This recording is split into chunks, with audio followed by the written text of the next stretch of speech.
बिस्मिल्लाहिर्रहमानिर्रहीम। अस्सलाम वालेकुम नाज़रीन, आप यूट्यूब चैनल देख रहे हैं। मैं इमरान ख़ान हूँ। इम्पॉर्टेंट हैं ख़बरें दो चार। एक तो सऊदी अरब को लेकर पाकिस्तान के अंदर सहाफ़ियों में और सियासतदानों में एक अजीब व गरीब किस्म की सूरत हाल बन रही है। पाकिस्तान तहरीक इंसाफ का इसमें क्या मौक़िफ़ होना चाहिए या अपोजिशन इस पर क्या स्टांस लेगी, वो भी मैं आपको बताता हूँ। लेकिन पहले इमरान खान साहब ने जब से वो जेल गए हैं, पहली मरतबा उन्होंने आसिम मुनीर साहब पे कुछ इल्ज़ामात अब बराह रास्त लगाए और उन्होंने कहा कि ये आसिम मुनीर साहब ने किया है। इससे पहले इमरान खान साहब जब भी बात करते थे तो वो गोल बात करते थे, वो एक मार्जिन रखते थे। लेकिन अब उन्होंने फील्ड मार्शल आसिम मुनीर के लिए वो मार्जिन ख़त्म किया। कुछ अर्सा पहले उन्होंने मार्शल लॉ, आसिम लॉ, इन चीज़ों का जिक्र शुरू किया था। अब चार चीज़ें उन्होंने बड़ी कैटेगोरिकली कही हैं इमरान खान साहब ने और डायरेक्ट इल्ज़ाम लगाया कि ये आसिम मुनीर साहब ने किया। नंबर एक, उन्होंने ये कहा कि जी इनको 10 साल इक़्तिदार की ख्वाहिश है और उसके लिए मिसाल दी कि जैसे ये ख्वाहिश थी याया खान को, वैसे ही आसिम मुनीर साहब को भी है। एक तो इमरान खान साहब ने ये बात डायरेक्टली कही। दूसरा, उन्होंने कहा कि जो 9 मई है उसका उन्होंने पूरा इल्ज़ाम आसिम मुनीर साहब पे डाला। जैसे एस्टेब्लिशमेंट ये इल्ज़ाम इमरान खान साहब पे डालती है, ऐसे ही इमरान खान साहब ने कैटेगोरिकली कहा कि ji Asim Munir is responsible for this, और आसिम मुनीर साहब ने खुद करवाया और ये पाकिस्तान तहरीक इंसाफ को क्रश करने के लिए करवाया। अंग्रेज़ी में भी उनके ये ट्वीट आ चुके हैं। नंबर 3, मैंडेट चोरी की जिम्मेदारी इमरान खान साहब ने डायरेक्टली डाल दी है कि मैंडेट चोरी किया गया और उसके पीछे भी यही है। तो ये भी इमरान खान साहब ने डायरेक्टली एक इल्ज़ाम लिया। और चौथा जो है, और ये तीनों चीज़ें इल्ज़ाम क्या है, सारी दुनिया हकीकत जानती है।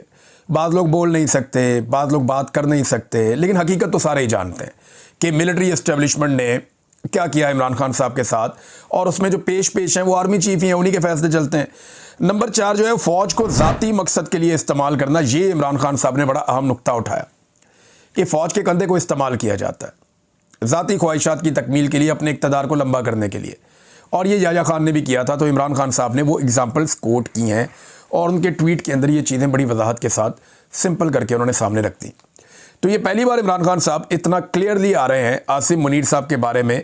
तो क्या इमरान खान साहब जेल से एक फ़ाइनल राउंड शुरू कर चुके हैं? ना सिर्फ आसिम मुनीर को वादे पैगाम दिया इमरान खान साहब ने, बल्कि chief justice Pakistan justice Yahya Afridi के लिए भी एक लेटर लिखा, जो इमरान खान साहब की बहन अलीमा खान लेकर निकली और उन्होंने कोशिश की सुप्रीम कोर्ट में कि वो चीफ जस्टिस के चैम्बर में जाएं और जाकर वो लेटर चीफ जस्टिस के हवाले करें।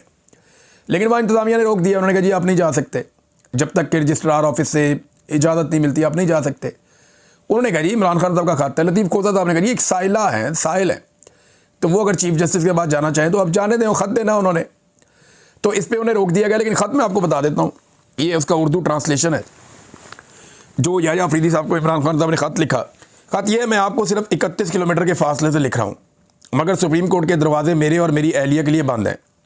772 दिनों से ज़ायद एक 9x11 के पिंजरे नमा सेल में ज़बरदस्ती की खामोशी, तन्हाई और दुनिया से कटाव के कैद खाने में मैं मुसलसल तन्हाई की कैद का सामना कर रहा हूँ। मेरे खिलाफ़ 300 से ज़ायद बेसरोपा, झूठे और सियासी बुनियादों पर कायम किए गए मुकदमात खोले गए हैं। पाकिस्तान ने कभी ऐसा जुल्म नहीं देखा जो मुझ पर, मेरे ख़ानदान और दुनिया भर में मेरे हामियों पर ढाया जा रहा है। मुझे अखबारात और किताबों तक की रसाई से महरूम रखा गया है। वकला और अहले खाना से मुलाकातें एक शख्स जनरल आसिम मुनीर की ख्वाहिशात और मर्ज़ी के मुताबिक कभी कराई जाती हैं और कभी मनसूख कर दी जाती हैं। मेरे बेटों को अपने वालिद से फ़ोन पर बात करने के बुनियादी हक़ से भी महरूम कर दिया गया है। सियासी कारकुनों को मुझसे मिलने की इजाज़त बिल्कुल नहीं है। ये कैद कभी भी कानूनी नहीं रही, बल्कि ये सोचे समझे मंसूबे के तहत डाली गई नफसियाती अजियत है ताकि मेरी हिम्मत तोड़ी जा सके और मेरे ज़रिए 25 करोड़ पाकिस्तानियों के हौसले को कुचला जा सके। ये आइन कानून की हुक्मरानी और मेरे प्यारे वतन पाकिस्तान के जमहूरी मुस्तकबिल पर एक मुस्तकिल हमला है। मेरी अहलिया बुशरा बीबी एक कर्नल के हुक्म पर गैर इंसानी और तौहीन आमेज़ सलूक का शिकार है, वो भी तन्हाई की कैद में है। इनका इलाज रोक दिया गया है। उन्हें टीवी या किताबों तक रसाई नहीं दी जा रही, ना ही बैरूनी दुनिया से कोई ताल्लुक़ रखने दिया जाता है। उनकी सेहत मुसलसल बिगड़ रही है, लेकिन उनके डॉक्टर को मुआयने और इलाज की इजाज़त नहीं दी जा रही। पाकिस्तानी कानून औरतों को महज इनके सनफ़ी मकाम की वजह से ज़मानत में खसूसी रियायत देता है और हमारी आला अदालतों ने करार दिया है कि ख़वातीन कैदी रियायत की मुस्तहिक है। लेकिन बुशरा बीबी के मामले में ये उसूल यकसर मुअत्तल कर दिया गया है। ये जुल्म की इंतहा है। इनके तमाम कानूनी हकूक़ उनसे छीन लिए गए हैं कि वो सिर्फ मेरी अहलिया है। पाकिस्तान भर में हज़ारों कारकुन और हामी जेलों में सड़ रहे हैं। इनमें से कई को अगवा किया गया, तशद्दुद का निशाना बनाया गया और आईनी ज़मानतों की सरीह खिलाफ वर्जी करते हुए फ़ौजी अदालतों में मुकदमात चलाए गए। बैरिस्टर अहसान नियाज़ी को फ़ौजी हुकाम ने उठाया, अजियत दी और महज मेरा भांजा होने के जुर्म में 10 साल कैद की भयानक सज़ा सुनाई। मेरी बहनों को नाइंसाफ़ी से कैद किया गया। मेरे भांजे शहरयार और शेरशाह का भी नाहक उन्हें कैद का शिकार किया गया। मेरे ख़ानदान के साथ होने वाला ये जुल्म पाकिस्तान की तारीख़ में ऐसी मिसाल नहीं मिलती। अदालतें जो आज़ादी की ज़ामिन होनी चाहिए, उन्हें पाकिस्तान की सबसे बड़ी सियासी जमात को कुचलने के लिए हथियार बना दिया गया है। इन सब ज़ालिमाना हरबों के बावजूद, मेरी अपनी कैद और तमाम आवाज़ों को दबाने के बावजूद पाकिस्तान तहरीक इंसाफ ने 8 फरवरी 2024 के इंतखाबात में तारीख़ी कामयाबी हासिल की। लेकिन अवाम का मैंडेट एक ही रात में चुरा लिया गया। जमहूरियत को मजाक और आइन को शहीद कर दिया गया। इस धांधली की तौसीक और मोहर तस्दीक कॉमनवेल्थ 2024 की लीक होने वाली रिपोर्ट ने कर दी।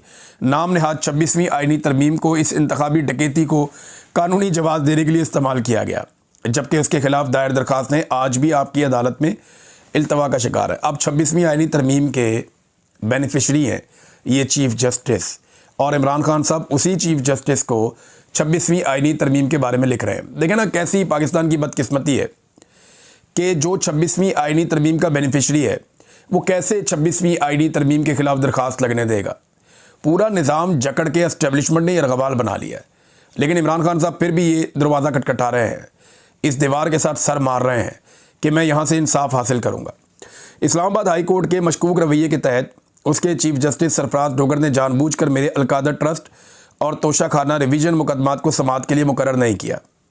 बहरहाल अब ये ख़त इमरान खान साहब ने लिखा है तो ख़बर आई है कि 25 सितंबर को तोशाखाना वाला बाद में होगा, लेकिन क्योंकि उसकी वो चाहते हैं इमरान खान साहब के वो केस लगे और नीचे से वो उनको इंसाफ मिले। लेकिन जो अलकादर यूनिवर्सिटी वाला केस है वहाँ तो वो सज़ा की मुअत्तली चाहते हैं। अलकादर यूनिवर्सिटी वाले केस में उनको ज़मानत मिल सकती है। अगर उन्हें ज़मानत मिल गई तो इमरान खान साहब फौरी तौर पर रिहा हो सकते हैं।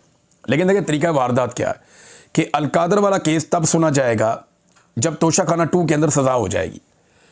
जब तोशाखाना 2 में सज़ा हो जाएगी फिर अलकादर केस सुना जाएगा। अब इमरान खान साहब के पास 2 ऑप्शन है, या तो अलकादर केस में उनकी फौरी तौर पे ज़मानत हो और वो बाहर आ जाएं, और तोशाखाना 2 में जब उनको सज़ा हो तो वो फिर अदालत से रुजू कर लें, या दूसरा केस उनके पास एक ऑप्शन ये है कि वो तोशाखाना 2 के अंदर समाअत को रुकवा दें कि जनाब ये समाअत आप रोकें, ये केस ठीक नहीं सुना जा रहा। तो वो समाअत को रुकवा के उसके बाद अपनी बेल हासिल करें और फिर बाहर आ जाएं अलकादर वाले केस में। लेकिन एस्टेब्लिशमेंट नहीं चाहती कि इमरान खान साहब बाहर आएँ, और इस वक्त जनरल आसिम मुनीर और इमरान खान के बीच में एक लड़ाई चल रही है।